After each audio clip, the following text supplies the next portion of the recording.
Hello, ladies and gentlemen. Welcome to episode 2 of the Peach Plant podcast. I am Plant. She is Peach. Hello. Not like Mario, but do we even call it episodes? Is that how podcasts are? They episodes? I guess so. Session. I always feel therapy weird. session. Everybody, please sit down. We are about to talk to you about your problems, and by that I mean we're going to talk to you about our problems, and then you're just going to have no choice but to listen. You will only be able to talk to us in the comments, and we'll probably not read them anyway. We have disabled your pause and back arrow. You have to listen. You're locked in for 1 hour guaranteed of our content. But yeah, so welcome in. Thank you so much for joining us.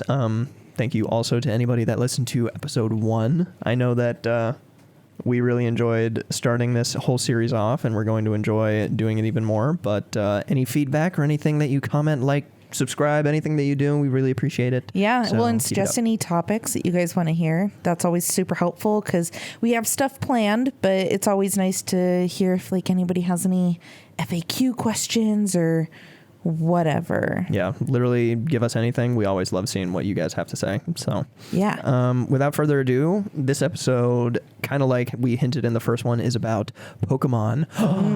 Shocker. I can't wait. Halloween Pokemon. Bleh, bleh, Pikachu.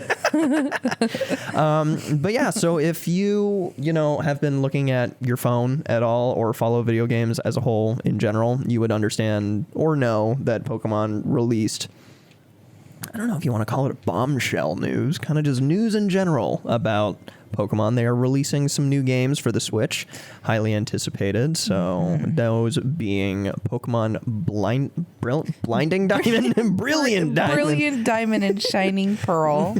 Blinding Diamond and Jesus Christ Pearl. Brilliant Diamond and Shining Pearl. Yes. And Legends of Arceus.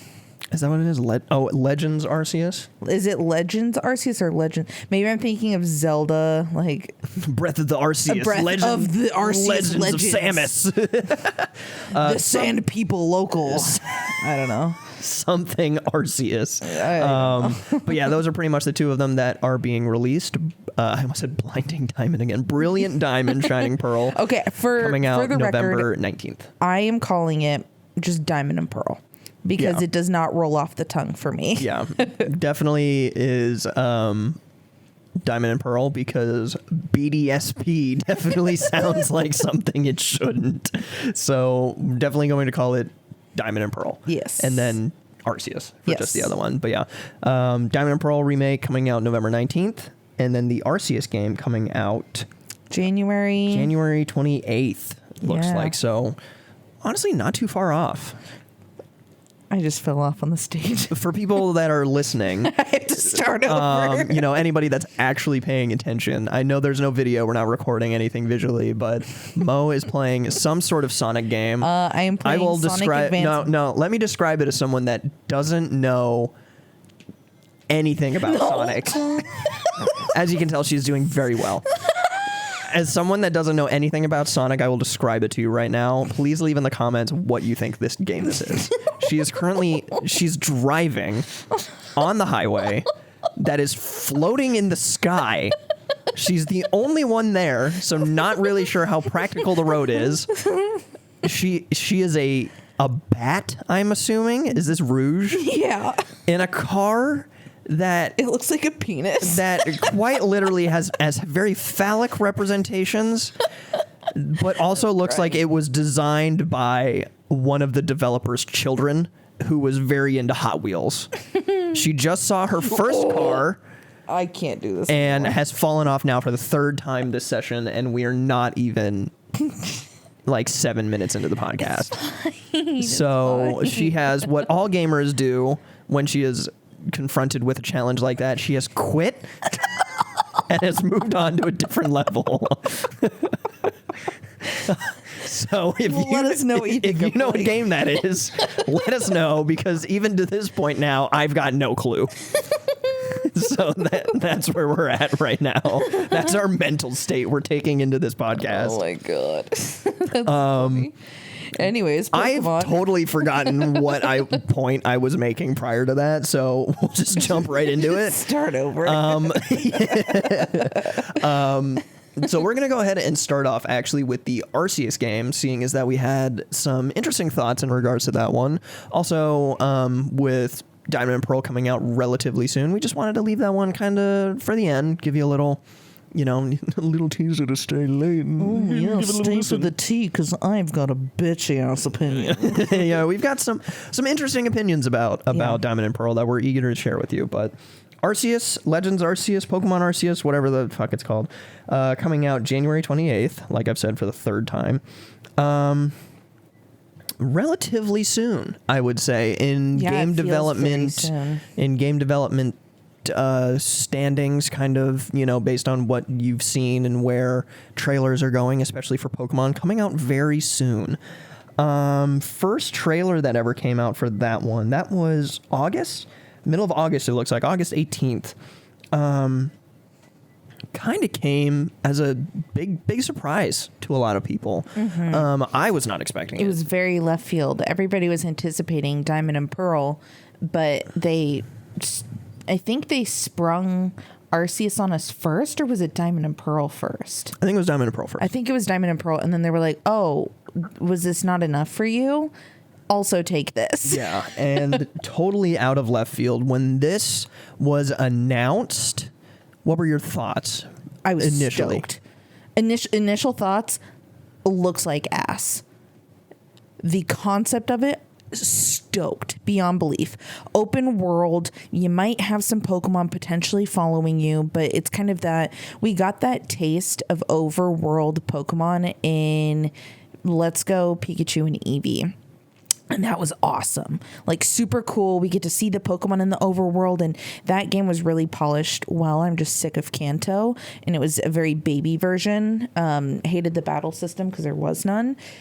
But yeah, I think the graphics looked terrible, but the concept was so cool. And yeah, what are your thoughts on initial thoughts? For an August 18th trailer, I went, this is very interesting. I'm very, very intrigued with the concept that they are going for. Yeah. After watching, we'll get into it a little bit more, but after watching more trailers, I kind of have a theory on how exactly it's going to go. But just from an August 18th kind of like, hey, this is coming out next year, you're kind of like, all right, cool. I think this is a really interesting concept. I think what you're doing here actually could work. I think it might be your most successful idea of overworld Pokemon, being able to interact with them. Mm-hmm. And you definitely have potential here. If you made another one after this and wanted to perfect it maybe with another region, or kind of just, I don't know, take a lot of those concepts and move with it, I would not be upset by that. I think it would be still very successful. Yeah. For anyone that doesn't know, Pokemon Arceus, very akin to an open world game, open world Pokemon kind of first take, at least from that first trailer that we were looking at.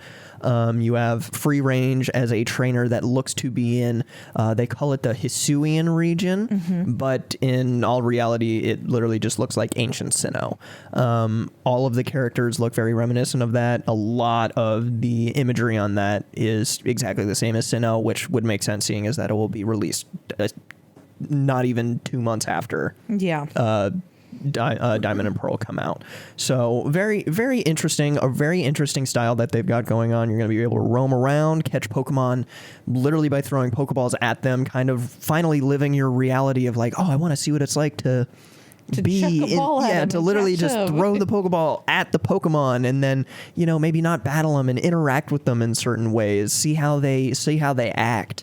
Definitely the most intuitive, I would say, of depicting Pokemon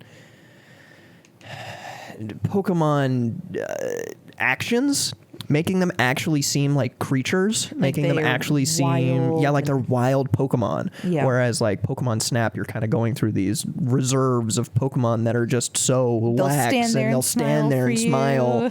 Yeah, exactly. Whereas in this game, I think they give a trailer of you actually going up to a Bidoof, and it kind of like runs up to you and is really coy and whatever. But there are other Pokemon that actually attack you. Yeah, it's kind of reminiscent to what they were introducing in Sword and Shield. Where it's kind of, you can have the aggressive Pokemon like Beware, where they'll kind of stand there and then they'll sit and wait, and then they're just gonna come and attack you, and it's like, oh my god. Okay, yeah. I think it's really interesting. It makes the Pokemon feel real, and that's a huge step for Nintendo, because they try to introduce a lot of change in their games, and they're not all successful, and when they're successful they don't bring it back. Yeah, so absolutely. This is something that's already being something kind of consistent, which is pretty big. Yeah, exactly. And I mean, even with kind of how you said the Sword and Shield, like they run at you, you were never really threatened. It was just kind of like, oh, here's a Pokemon, it runs at you, and then you start a battle. And it's like, all right, that kind of makes sense. But like these, like, I'm pretty sure in the trailer, it might have been the first one, or at least any of them, there's like a Luxray that quite literally electrocutes you. You also have health. Yeah. You have your own health, so it shows, and you have a dodge button. So, I mean, it's like fight for your life. It gives me Breath of the Wild Pokemon. Yeah. Is what essentially that all is. From the first trailer, that is what I would say it reminds me of, was Yes. Breath of the Wild. But yeah, that's pretty much where we were at on that one. They started releasing a few more trailers for a lot of things, starting to introduce a lot more of the kind of mechanics of what's going on, kind of how you catch Pokemon, how you'll fight. There's a new fighting mechanic. We won't really get too much into it since there's not a lot of I think it's best to info just on see it. for yourself. Yeah, exactly. And take your own takeaways. There's a few more modes of battle, like changes kind of the turn-based combat. I think it's very interesting. It would be very, very interesting to see. Probably would not fit mainline games, but for this one right now, I think it's very, very interesting. And then they started introducing some more trailers. With these trailers, they showed off some new Pokemon, which I am all here for. Was not expecting new Pokemon in the slightest. New forms, as well as some new Pokemon. Yeah, mostly new forms. Actually, it almost might be. Well, I mean, they really haven't. So there was Worder or Weirdeer. So from my notes that I have here, they've announced 5 new Pokemon. Of those 5, 3 of them are formed. Actually, no, 2 of them are forms, and 3 of them are brand new Pokemon. Okay. Yeah. So that's kind of interesting, especially seeing is that this is like a ancient thing or whatever. Is that implying that Pokemon can go extinct or something like that? Very, very interesting stuff like that. But the most interesting is that they introduced a lot of new characters that are very reminiscent of Diamond and Pearl characters. Yeah, like NPC people. Yeah, kind of your gym leader or admin or anything like that. There's one character that just straight up is, what's her name with the Arcanine? She has black hair.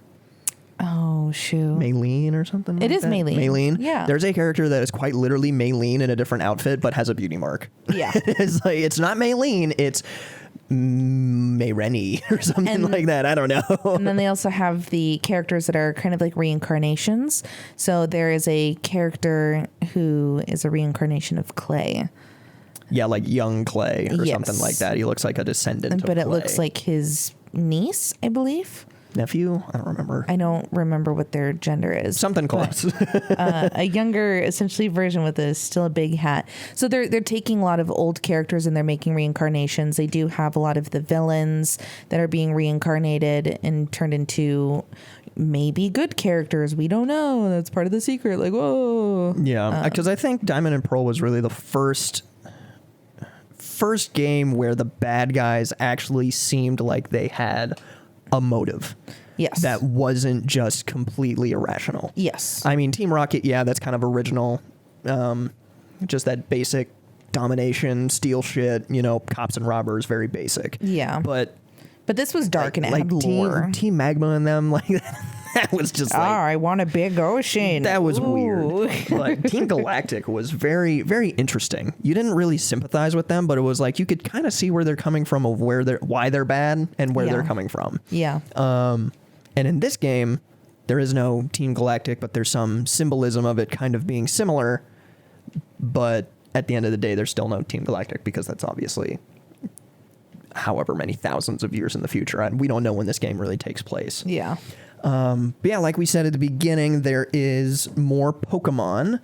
Those new Pokemon, I'm just going to list them off really quickly and then go into detail. We have Wordeer. I guess I'm pronouncing that right. Worder. I'm going to say Wordeer because that makes sense. Worder. Worder. Water. Actually, no, yeah, we'll call it Worder. We have Worder, and then we have Basculegion, Hisuian Growlithe, Hisuian Braviary, and then the most recent one, Cleavor. Yes. So Worder Love. is a psychic normal Pokemon. Got to throw that normal in there, and is a evolved form of Stantler. Yes. Quite literally looks like Santa Claus said hello to a Stantler, and then that's what he turned into. Was so inspired, just was like, He's like, I love Santa. I love Santa. I love Christmas. I am Christmas now. Yeah, I am Santa Claus. But quite literally just a silver-colored Stantler. Yeah. Doesn't look too different. Very surprised that it's not psychic It ice looks like or something. An but elder. yes, an elder too. deer. Very, very interesting. Next being Basculegion was a water ghost. Very cool. Literally just looks like they took the stretch tool of Basculin and just stretched him really long and put some effects on his tail. Yeah, like added the kind of Japanese or Akatsuki clouds. Yeah. I all over him. love that style. Very cool. Gives Basculin a purpose. Yes. And is another one of those Pokemon that gets thrown into the category of your lore is not fit for a Pokemon game. Your lore Yeah. is disturbing. Basculin evolves into Basculegion when enough other Basculin die, and the fighting spirit of them is absorbed into another one so that it can turn into a giant raging bass. So extra. Oh, and it should be mentioned too that these Pokemon that we're starting off with, Worder and Basculegion, are Pokemon that you can ride. So they're And kind Hisui and Braviary as well. Yes, once we get to that guy. Yeah, they do have Pokemon that you can ride around on and use them as kind of like assist Pokemon, if you will. Yeah. So No in this idea case- what they are for practically other than Braviary and Basculegion, because that would be more of the fast travel, like I can fly or I can surf. Yeah. But Worder really more of like... He's your bike. I just want to run fast. I'm just like, I don't know what's going on here. It's an open world. I must be over here. Yeah, of course. Like we said, Hisuian Braviary is a... They say psychic. I don't know if it's psychic flying or just psychic. I don't know what it is. A lot of details still to be shown on this game, so I'm just gonna go with psychic flying. Kind of a lame design. Yeah, kind of weird. Literally just looks had like a they just mask put a hat over it. on his Yeah. on normal Braviary. So kind of just like, all right, Like, okay. whatever. But then definitely the showstopper was Hisuian Growlithe. Oh my God. Absolute baby. 100% So cute. fan. He is a fire rock type, which was very interesting. Yeah.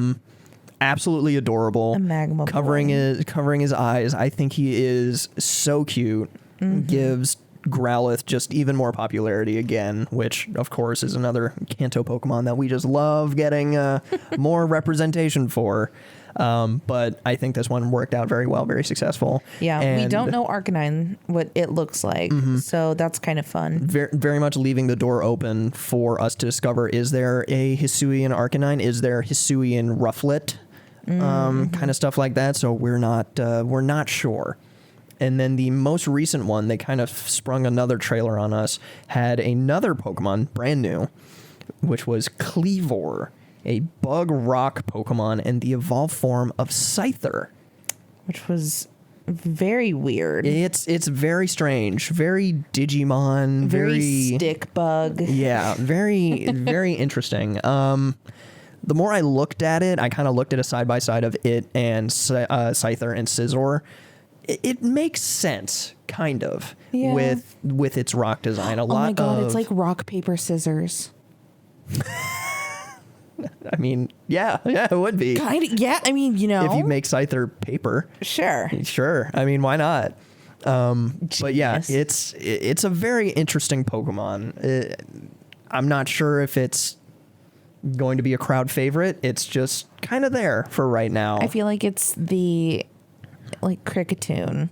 It's like, you're here, Kricketune, I think, sucks so bad. Yeah. I think Kleavor will definitely get a lot more love than Kricketune. Yeah. Seeing as that he has ginormous battle axes on his arms and is not a bug cello. Yeah. So, yeah, Kleavor, very interesting. Has like samurai garb almost looking with the rock forms on him. And then, like I said, literally has 2 battle axes on his arms instead of the 2 kind of swords that Scyther would have. But yeah, very interesting. New Pokemon. Very, very excited for it. Very eager to play. But with more trailers coming out, I started to kind of develop an idea of how this game is going to work. Like story-wise? No, just kind of gameplay-wise. A lot of us are sitting here thinking it's going to be the complete open world, like Genshin or Breath of the Wild, or even the new Kirby game that's coming out. Kind of, I mean, that might be a little bit more level-based, but like truly an open world game. Here's your map, go wherever you want. Very Skyrim, just like yada, yada, yada. Mm-hmm. I don't think that's going to be the case. Same here. I don't think it's going to be a full open world game. I think this is going to take on the looks more of a Monster Hunter game of Jubilife. It's called Jubilife Village, is going to be your hub. You're going to go there, yada, yada, yada. And then once you go to the gate of leaving the city, it's going to ask you regions that you would like to go. Do you want to go to the snowy region? Do you want to go to the plains? Do you want to go to the mountain area? And then that will be its own miniature area that will be open world. You will be able to travel anywhere within that area. The map that they had in the newest trailer, hold on. Sorry. The map that they had in the newest trailer had this like grid. It almost looked like, we'll just say the United States, how we all have borders with our states and whatnot. I'm thinking you unlock the certain areas and you have to explore them that way. So I'm wondering if Jubilife, it looked like it covered the different terrains of desert and beach and ice and, the Great Plains and stuff like that. So I'm wondering if there's going to be different load time in between all of that. Yeah, or that could be it too. But also, to even contradict my theory of it being different areas, I was thinking of that for load time and to make it, as good as it can be. With the most recent trailer that we've gotten, and as of recording this, we're in October right now, the game still looks like hot shit. It so does. Like, the Pokemon models, of course, they look okay-ish, but there are close-ups of these characters, and the textures of their clothes literally look like they were drawn in Microsoft Paint. They look so terrible. There are no trees. There's no foliage to, really liven up the world. It looks terrible. The environmental lighting is awful as well. I mean, just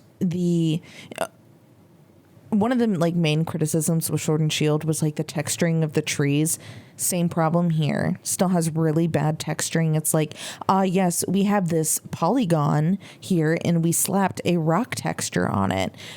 Here it is, watch out. And then even that rock texture is scaled up so that it's not the perfect resolution. Yeah. It literally looks all pixelated. It's almost like they put a pixelated JPEG over it and was like, here you go. Yeah. Well, and what also sucks too is the environmental lighting. It was put on high contrast, so you can't see the top of the leaves, you see the bottom of them. So, it's one of those things that it's like, I really hope that they add more into this, because this is showing that direct parallel of what Sword and Shield had in that big wild area. That was still super barren too, given that had a lot more life in it compared to whatever this is. But I'm really hoping that that's something improved on, because it's plain. Yeah, you always want to hold off judgment until the game is out. We've got as recording this, we would have about 3 months until launch. So a lot of what we're seeing is things that you could probably fix in 3 months. You could polish your textures, you could fix your lighting engine, things like that. Those are things that are, I mean, I'm not going to sit here and speak to knowing how a game is made, but those are definitely things that can be fixed or can be improved upon. Yeah. So I'm a little optimistic for that, but at the same time, we've been disappointed before. Yeah. I don't think it would take me away fully from the game because you can kind of get lost in it. We're so spoiled with Genshin too that it's like, oh my gosh, it's such a full world. Yeah. They understand kind of what their style is. Everything looks stylistically like it fits into a whole. Whereas I think Breath of the Wild not Breath of the Wild, Sword and Shield in the wild area, and even this game starting off, the trees and kind of the landscape and everything about that just doesn't stylistically fit with everything else. It's like literally taking like it's like whenever you see people modding Skyrim and they put Miku in Skyrim. Yeah. Like it's just, here's this very soft, saturated baby in a very barren and dry landscape of something like that. It's just Anime very girl. Yeah, the style of your characters is so synonymous with Pokemon, but the style of the environment that you're making is like so photorealistic and doesn't make sense at all. It just it doesn't match, and I think that's kind of what takes you away from it as well. Yeah, absolutely. But yeah, that's pretty much where we're at right now. Final thoughts for it. We're optimistic. Definitely going to buy it. Totally going to buy it. We'll probably get 2 copies just so we can each have our own. And I'm excited. I think everything that they showed in there. Oh, there's character customization with it, by the way. So you can customize the haircuts, the outfits. There's some really interesting, there's a cute DLC outfit that you can have with it. They have a interesting variety of Pokemon in there too. So my favorite, like, Crobat. And I mean, I would love to see Zoroark in there because how freaking cool would that be? Yeah, but especially with the starters. First game that is officially, well, I don't know. I'd have to look at side games. First game officially where your starter Pokemon is one from a different region. Yeah. All 3 are from different regions. So you have Cyndaquil, Oshawott, and Rowlet. Yeah. Very interesting. While also having other starter Pokemon in the wild. In the trailer, you can just see Turtwigs and Piplups and Chinchars just roaming around. So that's really exciting. It looks like the Sinnoh starters are roaming around. So that's super cool. Yeah. Overall, I'm excited for it. And I'm really hoping that my biggest gripe is going to be my 2 things that I'm probably going to be let down by this. The graphics. I think that just the environmental stuff is going to be a letdown. And secondly, this better have a damn good story. Yeah, I actually have a note here that I forgot is kind of just like, is this going to be a polished $60 game? From what it looks like, I'd like to think it is. It looks like it could be a standalone Pokemon game, but we're kind of sitting here in the new landscape of gaming like, will we have DLC? Are we going to have to sit here and buy DLC to actually get a full polished game? I know it's very difficult to put this game and other games on the same platform, but like, if you have a lot of people that are saying story-wise, Pokemon, Black, White 2, Emerald, Platinum, those are the peak of pinnacle storytelling and actually giving you replayability. Those are $40 games that are on a small console. Why is it that we have to pay 60 and upwards for a full-fledged game? Yeah. You know, it starts to kind of, is that where it's going to flop? You know, are you not going to retain $130 for Sword and Shield? God. I think we're going to just have to bring attention to that game like every podcast and just really bring home the fact that we hate that game. I could just absolutely rip it into the ground as if it were my job. Yeah. As if it were my life depended on it. It's too easy to shit on. Yeah.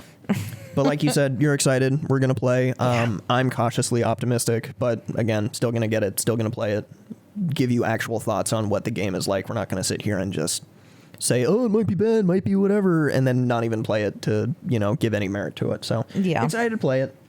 After that, though, is pretty much the real heavy hitter, what everybody is, let's just say, talking about. I won't even say excited for. Yeah, that's fair. The Brilliant Diamond Shining Pearl. Initial thoughts, of course. Where are we at on this one when we first saw it? Stoked. Chibi style threw me off. I think I'm kind of like everyone else where I was just kind of taken aback by the chibi style because a lot of the new installments in Pokemon games have not been that little chibi pixel style. And true to original is scary because the game didn't do well when it first came out. And I don't know how people would receive that, but overall, stoked. Yeah, wanted the remake. Love it. Happy. And we will talk a little bit more about kind of thoughts and concerns in regards to the game of being a remake and stuff like that. Mm-hmm. But for me personally, Diamond and Pearl, second favorite generation maybe for me. Absolutely for you. Second favorite. Hoenn has your heart. Hoenn does have my heart. It's got oof. It just has your favorite. It's got it in a lockbox. Sinnoh just has and your it threw away the key. starter. Oof. But yeah, Sinnoh easily rounds out my dream team of Pokemon that I ever have. Yeah. And just absolutely love it. It's got my second favorite legendary. It's great. I was super hyped for this coming out. I wanted Diamond and Pearl remake so bad because I wanted it on the Switch. And I was so excited. And then I saw the chibi style, and to probably a lot of people's surprise, super into it. Loved the style. Mm-hmm. I think it is super fun. Gets back to the roots. Call me a boomer if you want to, but I think it looks super great. And I think it is absolutely the way to get it to a remake, to make the people that complained about the game being too easy, Sword and Shield that is, or even some of the more recent games being too easy, quell that. Because Diamond and Pearl was a hard game. Had a lot of puzzles, had a lot of stuff going on, had a lot of discoverability. And I think that will be a very nice quote-unquote change because, at the end of the day, the game is not new, it's just a remake, but it'll be very interesting to finally be able to explore areas, find new things, and really feel like you're going through these areas, whereas Sword and Shield was just very one-sided linear roads that are just super, super boring. Yeah, absolutely. It had the puzzles, and, if there was a Team Rocket hideout, or in this case, Galactic, you go into their hideouts and you go and explore them, and you have to do these puzzles, and, the rocks when you get strength when it comes to, going to like the, what's the elite path called? I forget. Victory Road. Yes, Victory Road. Yeah, making Victory Road really feel like you have to earn that Victory Road instead of just being like just absolutely ruined by Cynthia. Yeah. Like I really genuinely hope that they keep that same energy. If you are giving us a true remake, you better be giving us the same stats because I'm going to be so mad. And that's I think going to be one of the downfalls to the game. Mm-hmm. But we'll get into that in a second. Yeah, we'll get into the downfalls here in a little bit. But speaking of true remake and kind of what we're dealing with here, a lot of returning features that we're seeing. So we're seeing a lot. All of the HMs are exactly the same. We'll probably get into that just a little bit more later. Making Poffins is returning. The Poketech or whatever. Poketech. The kind of little watch thing that they had at the bottom of the screen on DS, that is also returning. Not sure if it's going to have like touchscreen functionality or what. I would assume so. I want to say probably, only because they're also releasing the exclusive OLED Switch that, of course, would be the handheld only. Or wait, no, it wouldn't be. It is a handheld. Is it a handheld only? So the handheld only version, which I always assume probably they want to push more. No, wait, no, it isn't. It isn't? It has removable. Oh, no, that's right. It does have removable. Because it has the white controllers. All right, then never mind that point. But yeah, that's kind of where we're at on that one. Characters like Cheryl and Riley are coming back. Some other classic characters that kind of tag along with you in certain areas. Same look and everything. Yeah, absolutely. Contests are coming back. Decorating your Pokeball is coming back. Seals. With the seals. The secret underground and secret bases that you can do. The little mining, and they kept the same interface. Absolutely. All of that coming back, which you might say is lazy, but to some of us, people that want more content and want more shit to do, very, very welcomed. I am very, very excited for that coming back. I spent a lot of time playing in the underground, even as someone that had literally not a single friend to play with, so I was in the whole underground by myself. Me too.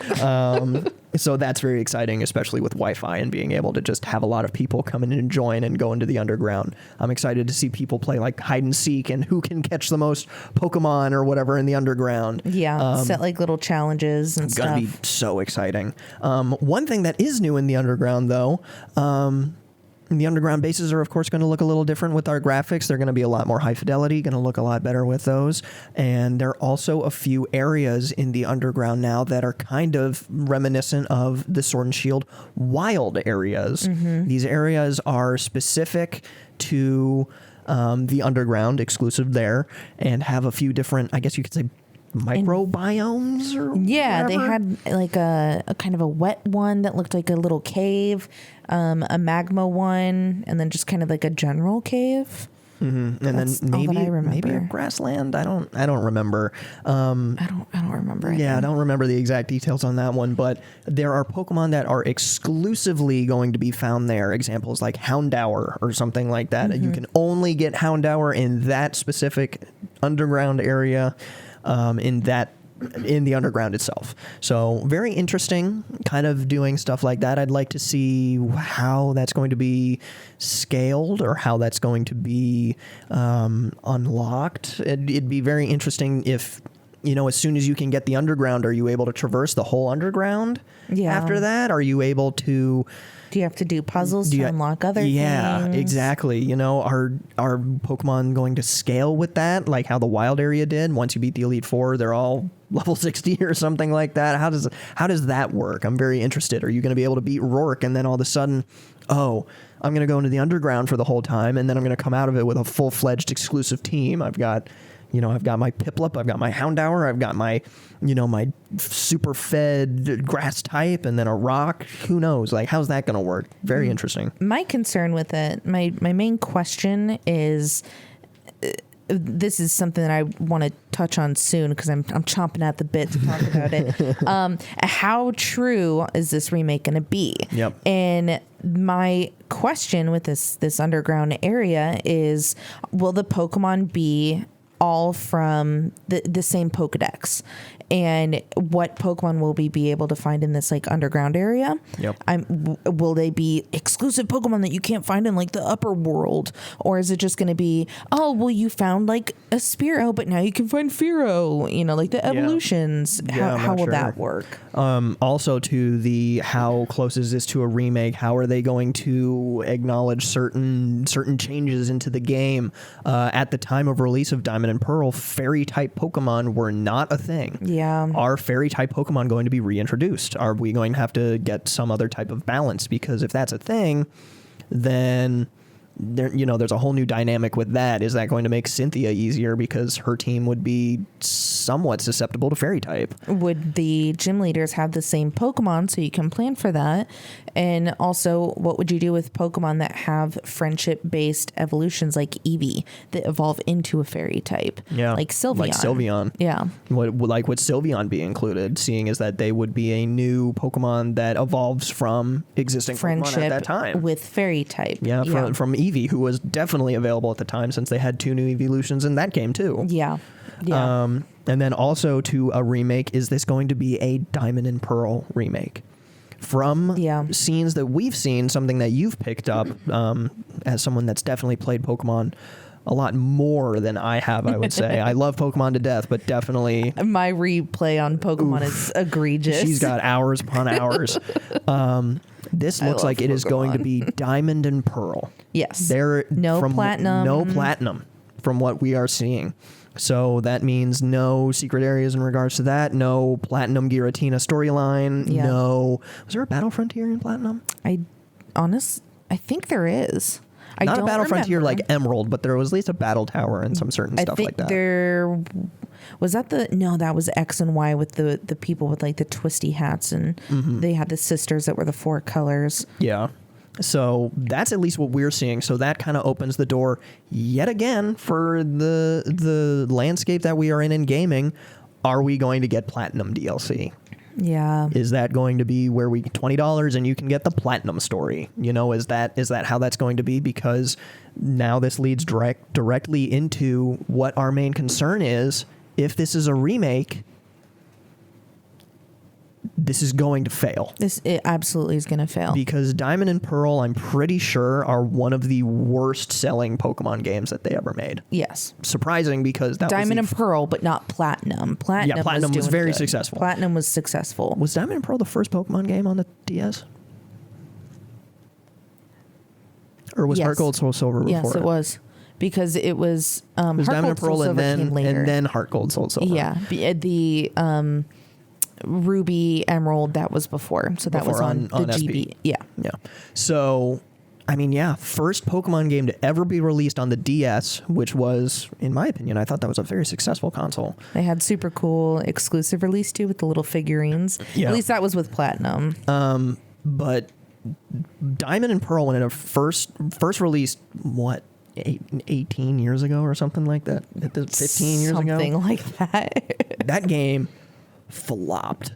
It was not well bad received. hype. People didn't want to buy the new console with it. Yeah. It was the most expensive console aside from, or handheld, because it was, it was expensive. It was like buying a whole new console, and people just couldn't easily do that. Yeah, exactly. And I mean, it hurts because Diamond and Pearl, this remake, while yes, I definitely appreciate Platinum a whole lot more, you kind of sit here and you're like, it sucks because people will speak with their wallet. Mm-hmm. And I don't Well, just like Sword and Shield. Yeah, which is a shame because, shocker, we hate that game. And it was the top-selling Switch property, like, ever. Yeah. Which I think is unfair because it was 2 games, so you shouldn't count it. You should cut the sales in half. But that's Absolutely. just another podcast. Yeah. Another time. Wait for the Sword and Shield podcast where I lose my fucking mind. Well, something to touch on as to why we think this game will not be successful is what we were touching on before, the difficulty. So that game, think of, those who are familiar in Johto, Whitney's Miltank. Just if you are not prepared for that Miltank, you're screwed. Yep. That is what this whole game encapsulates, is just that difficulty. And I think that people, with the recent installments from Sun and Moon, almost maybe X and Y, and later, has been so hand-holdy, it's a joke. Yep. Think of one of my biggest gripes with Sword and Shield was it was so linear, and there was like a trainer here and a trainer here, and the leveling system with the XP share. So I don't think there was an XP share or like all team XP. I think it was, there was never an all Pokemon. Yeah, there was never an all team XP share until Heart Gold Soul Silver, I think. No, it never gave it to the whole team. It only gave it to the whole team, I think I say, in Sun and Moon. I want to say Sun and Moon is the first time they were like, it gives it to the whole team. So people are going to have to grind, and they're going to be bored with that. They're going to be really, really mad that they have to sit here and actually train their Pokemon and train up for these gym battles, because the gym battles were harder. Go back and heal halfway through exploring an area. Use your items, the things that you're finding everywhere, which are actually kind of sparse in the region and are really well hidden, and God forbid you have to do a puzzle to find the items too. Holy shit. I almost sense a little bit of vinegar in your tone here. Oh, honey, the salt is coming soon. And what gets worse is everyone's such a little baby bitch that this challenge is going to make them so freaking frustrated that they're going to give up, and they're going to rate the game. It's too hard. I don't want to play it. I don't want to put the time into the game that I bought money for. It's like, I bought for with my money. It's like, it's so stupid. And people are just going to be so frustrated with it. They're going to be confronted with the game that's actually harder for them. And they're going to be like, oh my God, what happened? I'm going back to Sword and Shield because it was easier. Do you really want that? Like, it makes me so mad. Yeah. It's gonna fail. Mm-hmm. People are gonna hate it. And even if they do start going more into kind of the mechanics that they had for Sword and Shield of lots of heals, lots of hand-holdy kind of stuff like that, I want them to understand that not everybody wants that. Yeah. Let me toggle the XP share. It needs 3 options: whole team, 1 Pokemon, held item, or off. Yeah. Like, I don't understand how that you couldn't even turn it off. You couldn't even turn it off in Sword and Shield. People want that challenge. You can't, like, I could never imagine trying to do a Nuzlocke in Sword and Shield without adding extra rules, because it would still just be too easy. I want to be able to defeat the game with like a Torchic holding an Everstone. It'd be too easy. So I think, like, hey, you're halfway through the battle. Oh, here's Sonia that showed up to you. Okay, so in this instance, what is it? Here's I'm trying to even think. Here's Wally. Wally shows up. Oh, let me heal your Pokemon. you know what? No, I don't want you to. They don't do that. Give me the option to say no. I don't want you to heal my Pokemon. That's that doesn't too make you a forward-thinking. bad trainer. That doesn't make you a bad trainer or something like that. If you want to make it story-wise, like, yeah, I understand those heals from your rival definitely helped, because the heals from your rival were after you just got half demolished by the gym leader, and then he wants to battle you right after that. Yeah. That's a challenge. Fighting Whitney's Miltank, like you said, that's a challenge. Fighting Cynthia in the Elite Four is a huge challenge. Like, people that played Diamond and Pearl have PTSD of Cynthia because she is a monster. What was the game where it was the Sunny Shores with the guy with the blonde hair and he had the Luxray? That is Diamond and Pearl, and you run into Cynthia in a building. That's after you beat the game. That's right. Yeah, that's after you she beat just it. says, "Surprise, bitch." Yeah, you just walk into a building. You walk into a building. Cynthia's sitting in the middle of the building, and without warning, she starts dialogue and fights you. Yeah. There's like, that is the You one. have no choice. There was like, that's where it's like, all right, how we're saying we want choices. That one gives you none. It's like you're fighting Cynthia post Elite Four, where she's in retirement, and all of her Pokemon have grown like 20 levels each. Yeah. And you're just like, oh shit, I'm gonna die. Well, and something that I just remembered too, types. You know how when you're in battle and they're like, oh, super effective. Psychic is super effective to fighting. They give you that hand holding. This game didn't have that. Yeah. Are they going to include that? It's just another instance of like, listen, I think that is a very accessible and very smart thing that you can add. There are Just put definitely it in the times where I settings. forget, but let me choose that. Yeah. Put it in the settings. Pokemon, there is scaling, and I understand that, and that is how they make it. They're kind of like linear, non-linear storyline of beat the gyms in this order, but let me make the challenge what I want of making the game. Yeah. Let me see if I want hints. Let me dictate if I want the XP share. Let me choose if I want to pick up items. Let me choose when I want to heal. If you keep healing me and you keep letting my Pokemon level up, it just defeats the purpose. Yeah. Like, I had Pokemon in Sword and Shield that evolved before I even used them in battle. Like, that's not how the game should work. Like, it's so easy. But I mean, I understand where you're trying to get from it, but you need to understand that there are people that are new to the game of Pokemon and really enjoyed it, and it was Sword and Shield, that is, and thought it was a very nice fresh breath of air. But you need to acknowledge the fact that there are people that absolutely fucking hated that game because it was so easy. Well, there's a large difference between people who've been involved in the Pokemon world, us, 26 years.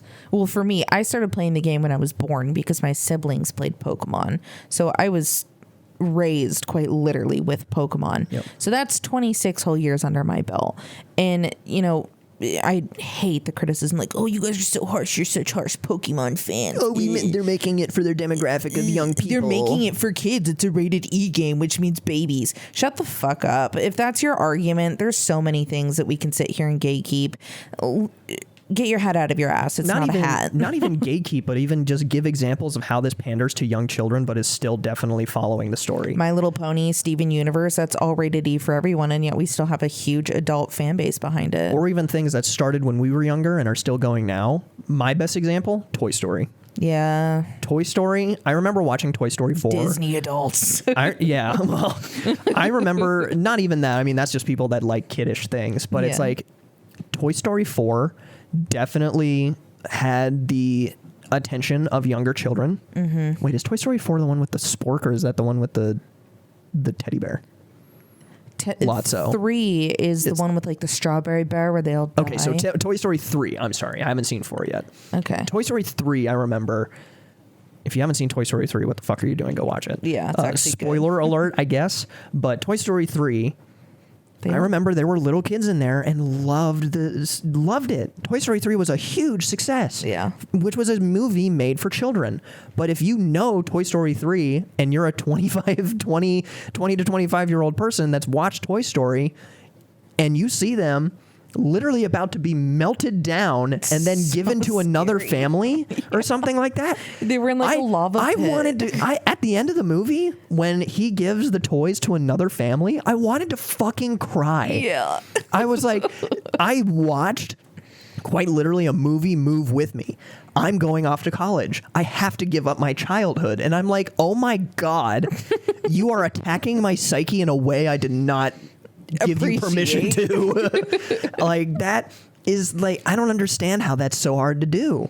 And also another another one of them, Omega Ruby and Alpha Sapphire. I thought that was a phenomenal remake. Not even a remake, almost a remaster in a way. Yeah, because they did changes with it. They did a few changes. The Delta story after. I thought that was wonderful. Yeah. Kept a lot of it the same, made a lot of changes, kept a lot of its appeal, and was just awesome.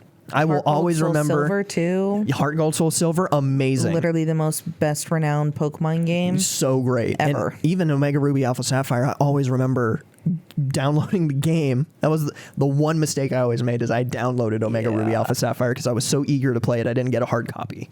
But that led me into this.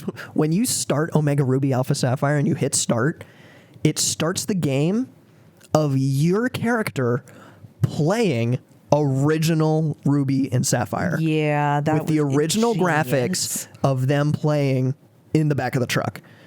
I shit you not, I thought I downloaded the wrong game when it gave me that. And then when it zoomed out and was like, your character that you're playing in Omega Ruby Alpha Sapphire is playing Ruby and Sapphire, that hit a heartstring in me because Hoenn is my favorite. That was just unwarranted. I was like, oh my God, that is the greatest idea you could ever have. It was smart. But side note, kind of shifting the topic here, the good things about the game.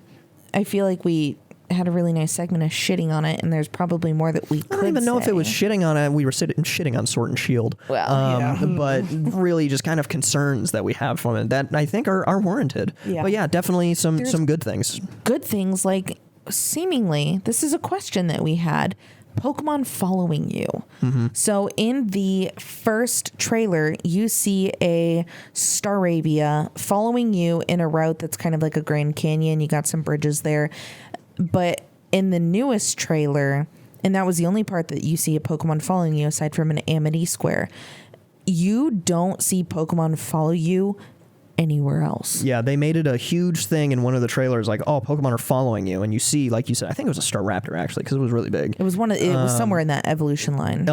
It was following you across a bridge, and then there's another one where a Buizel walks up to you, and a Piplup is following you at some point, and you're like, wow, Pokemon are following you. That's awesome. Then we get hit with another trailer at the end of September. Not a single Pokemon is following you in that whole trailer. Yeah. Through the caves, throughout given it was kind of giving coverage heavier on the second gym because they were showing Gardenia. Was she the second gym? Mm-hmm. Yeah. So they weren't exploring super far in the region, but they still had snowy areas, that kind of safari zone, and it was still showing no Pokemon following you. So I'm wondering if there is an opportunity to turn that off, but why wouldn't they want to showcase that? Yeah, it seemed very strange to me. I don't remember if Pokemon followed you through the entirety of Heart Gold Soul Silver. They do. They do? Okay. Yes. So I'm not sure if that's going to be a thing of like, oh, you're getting so good at the game with your Pokemon that now they've gotten to that point with friendship where they want to follow you. They're fine being outside of their Pokeball. And it's like, I mean, sure, but you've already seen backlash of that where it's like, oh, they can finally follow you. Of course, on Sword and Shield, where the only time they get to follow you DLC is area. in 2 certain areas in the DLC, and if they're not to speed with you, they just teleport in and out of existence. And it's like, wow, that is the most stupid. That is the stupidest shit I've ever seen. Yeah. So that was kind of weird, but I mean, at least they follow you at some point. So we're like, all right, yeah, cool. Something that I remembered too that is kind of a double-edged sword is the HMs. So we had mentioned that, like, oh yeah, it's going back to the traditional thing where you don't just summon a Charizard to use Fly to go over here, or like summoning a Mantine to whatever, right? So you will have to have your HM Mule. We don't know that. That hasn't been 100% confirmed, but we have concerns that you will. Because the newest trailer shows a B-Barrel, is that what it's called? B-Barrel, something like that. Yeah. Bidoof's final The evolution. evolution of God. Yes. How does that happen? I don't know. Using like rock slide or rock climb to scale up a mountain, which I think is cool. They improve the animation because they show you riding that Pokemon. Yep. As well as with Surf, they show you riding whatever the Pokemon was. A B-Barrel again. Yeah, it was a B-Barrel. I think, yeah. It is. So, it makes me wonder that if, B-Barrel is going to be doing both of those, it's like, are we going to have B-Barrel be kind of the overall support Pokemon that helps and we can summon him? Or do we have to actually have one on our team to use all these moves? It definitely laid into the fact of like, they have animations for these Pokemon to use whatever, but you kind of look at it and you say, well, whenever we surfed in other games, it was always that Whalmer blob. Yeah. Or it was always a Lapras, regardless of what the Pokemon was. Are we going to run into this situation now as well? I would like to think probably that they are not making an animation for you to surf on every single Pokemon that can learn surf. Yeah. So are they just leaning into the fact that more oftentimes than not, everybody's HM Mule was a Bidoof because it can learn rock climb, rock smash, surf, whirlpool, the self-awareness. water. Literally, it knew all the HMs. Yeah. So is that what they're kind of leaning into on that? And then did they know that everybody always had a Staraptor and that was how you flew? That's kind of where you're sitting there. But the only reason we're concerned is because when they showcased the Poke-Etch watch feature, there's a screen that shows you the Pokemon that are in your party. And in the, I guess you could say, player's party was a Staraptor and a B-Barrel. Yeah. So you're kind of sitting there like, do you need to have a Poke HM Mule again? For me, I think that is a miss. I think that is that was a good feature that they should have kept. That is a feature. I don't like that. Oh, no, I'm sorry. I meant like the summoning Pokemon. Being able to unlock your HMs and be able to do all of that stuff, but it's just a summon. It's just a move. You're not restricting a Pokemon to learn all of that stuff and losing a Pokemon slot to have someone that can just use moves. Yeah. I thought that was very interesting, and I liked that they were able to do that. And if they lose that, it's just another record stamp on a great idea that they had, and they just went back on it. And it's like, why do you not listen? Yeah, I know.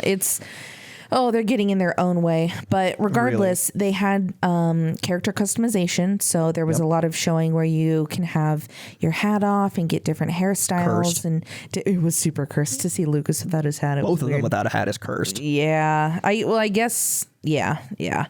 And then contests in the seals, you still get the stickers. They did make new animations for different types of Pokeballs. Mm-hmm. So when you release your Pokemon, if you have them in a love ball, it does all the hearts, and a heavy ball has like steel sparkles coming off of it. Ball supremacy. And all this cool stuff. And that was such a good quality of life improvement. Yep. And, it's the small details like that. A lot more polished than Arceus. They're really putting their time and energy into this. The first trailer that they had for DP or Brilliant Diamond Shining Pearl, was so saturated. Yeah, it was really bad. It was really bad. But now they've toned down that saturation. It looks a little bit more realistic in color. The graphics look better. We've got a little bit of like not a bokeh lens, but kind of where you have items in the foreground and the background is a little bit blurred. Absolutely. It looks so much better. Just so excited about that. That might have been, if they weren't already working on it, the first time that we've seen proper render distance. Is Game Freak doing this one? I think Game Freak is doing Arceus. Whatever. Whoever's doing this game was the first time. I'm going to give them this one time the benefit of the doubt that it's like, I think this is the first time we said something and they listened. Yeah. Because everything graphically looked like shit. Yes. And then the next time they released a trailer, like you said, everything seemed a lot more color graded. Everything looked to be matching a lot better, not as saturated. There was a lot more, kind of like you said, what lens is that? What are you? Bokeh lens. Pro photographer over there. I took photography once. Yeah. Twice. Bokeh lens is where it's like it was a hipster look where you have kind of if you had street lamps in the background and you focused on the foreground of like a person, then the street lamps would turn into those like little squares or like the kind of hexagons, pentagons, and stuff so like not that. quite that, but No, definitely a different field of view of the Yes. fact that everything you saw on the screen was not crystal clear. Where you focused in the background, the foreground was definitely a lot blurrier, and then the far background was blurrier. They gave a lot more ambience, kind of like a fog, kind of a mist a little bit, trying to just give it a little bit more life, make it seem like it's not just truly a giant polygon game. Yeah. So that was something that I thought was very nice to see, was that, when they say, gameplay footage not finalized, you're like, yep, I sure fucking hope it's not. And then they come out with the next trailer and you go, wow, I'm glad that they said it wasn't finalized because it looks so much better right now. Something I'm curious about is the music. Again, Bob's. if it's a true remake, we are about to have the literal best soundtrack that Pokemon has ever released. Gonna give what's it called? Undertale a run for its money on that one. Yeah, sorry, Toby Fox.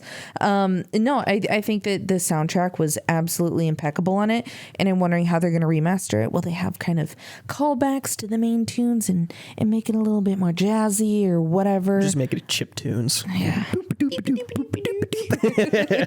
It's like, wow, you took the one good thing and you ruined it.